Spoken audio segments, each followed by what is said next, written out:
and DTSC are by far the greatest team the world has ever seen. And you're coming inside, use the f***ing width. Come on, man, do your job right, fam.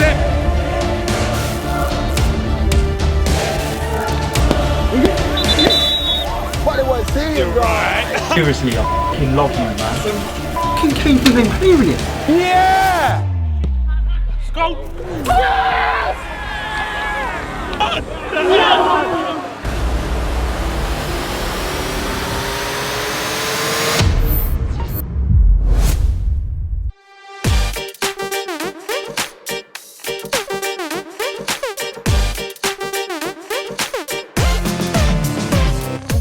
Hello boys and girls. So of course on Monday night it is the big one. It's Manchester United against Arsenal.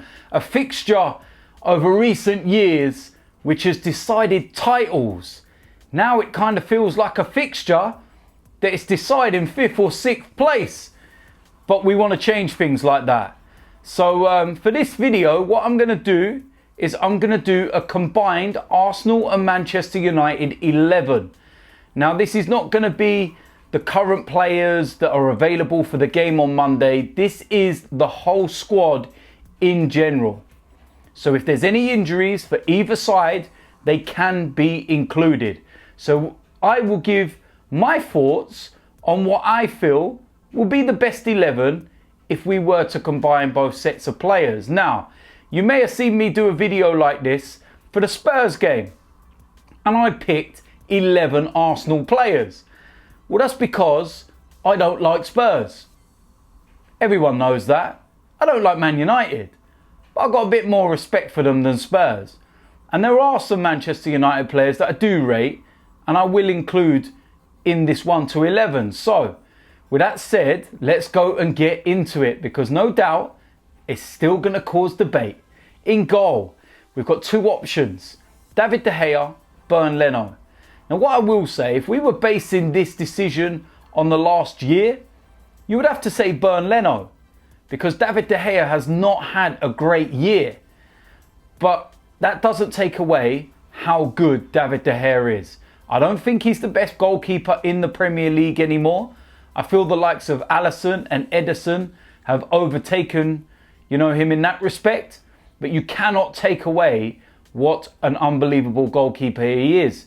Leno had a brilliant start to life for Arsenal. Maybe in about 2 years' time or so, we can look back on decisions like this and Leno will probably, stand more of a chance. But at the moment, I'm going to have David De Gea in goal. Going to move into the defence and we're going to go with the flat four. First of all, on the right-hand side. Now, I'm not going to include the likes of Ainsley Maitland-Niles in this. Two options, very simply. And that's Aaron Wan-Bissaka and of course Hector Bellerin. Now, Wan-Bissaka, I wouldn't have minded him at Arsenal myself. Defensively, he's a brilliant player. I don't think he offers a great deal getting forward though. Hector Bellerin, is not a bad defender. I think Wan-Bissaka is better defensively, but he's not better than him getting forward. Now, in the modern era, fullbacks have to be able to do both jobs. I feel Hector's got enough tools in there to do both of those jobs, more than Wan-Bissaka. A year or so ago, I would have drove Hector Bellerin to whatever airport you wanted me to take him to and whatever club he was signing for, because it looked like he'd lost his way. But over the last year, and before he got injured, that was the Hector Bellerin that burst on the scene. No question for me, right back will be Hector Bellerin. Going to move to the left back position. And the choices here, of course, you've got Luke Shaw and you've got Ashley Young. And at Arsenal, you've got Kolasinac and you've got Kieran Tierney. I would put Kolasinac ahead of both of them clowns at Manchester United.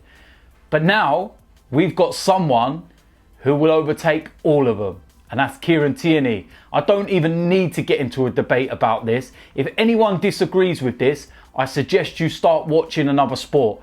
Kieran Tierney is the left back. Going to move to the centre back area, and of course Manchester United. They've got rid of one of their calamitous defenders in Smalling. There's Jones, there's Lindelof, and of course there's Harry Maguire. Arsenal, You've got the likes of Sokratis, you've got the likes of David Luiz, and of course you've got Rob Holding. First of all, I'm going to go with Harry Maguire. I don't think he's worth the price tag Manchester United paid, but he is a quality centre-back.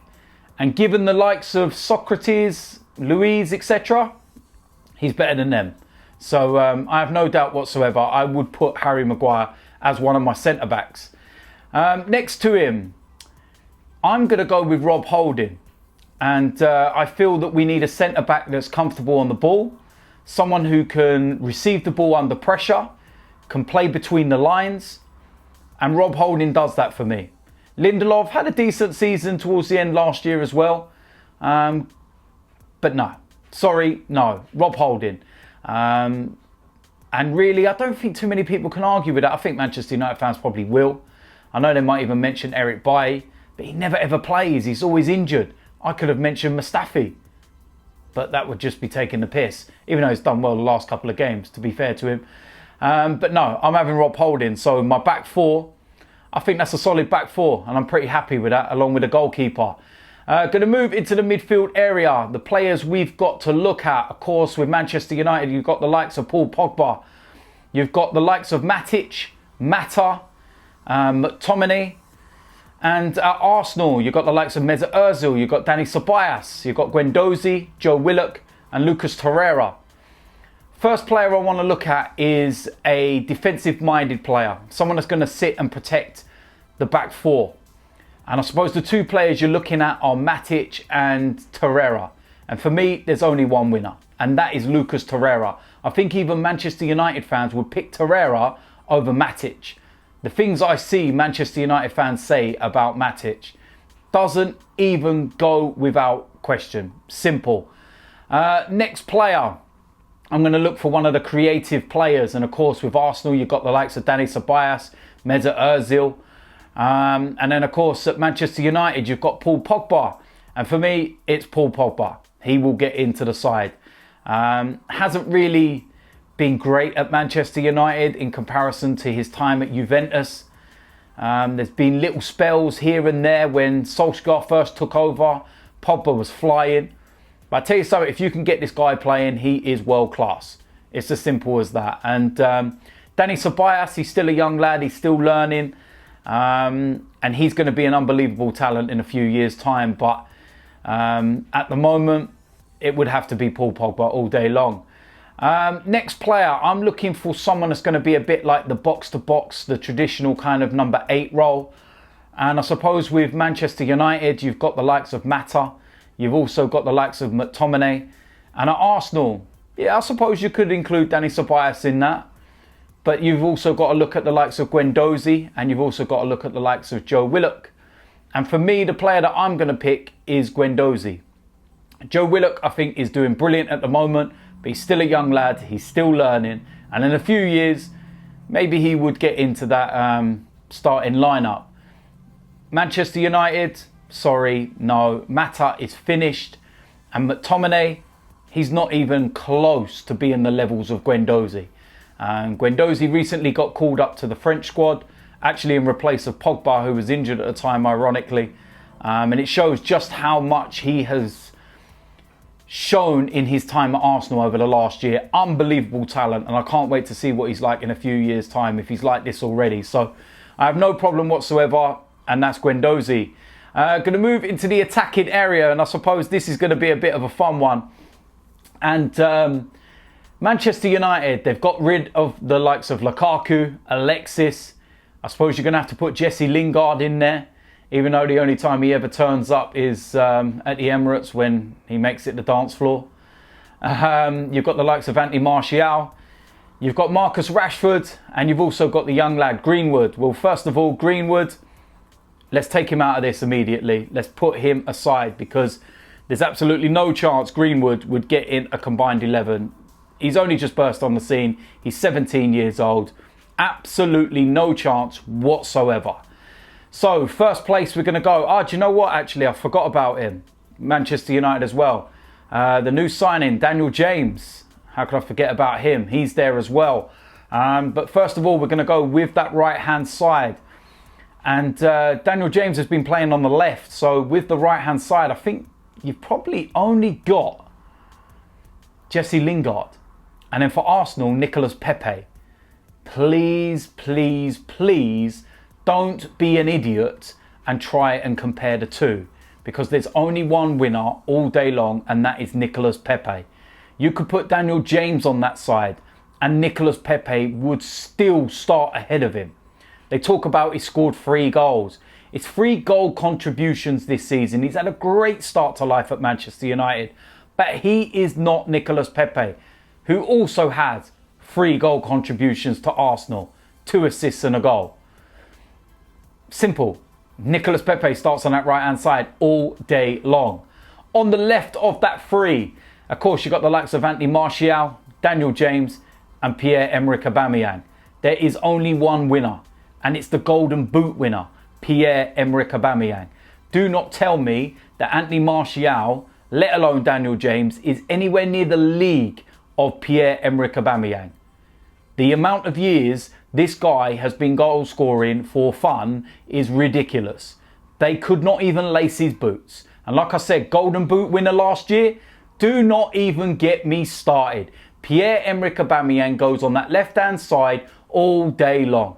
Now, we're going to look at the main striker, and I suppose you could bring Martial over and look at him as a striker, or you've got Marcus Rashford.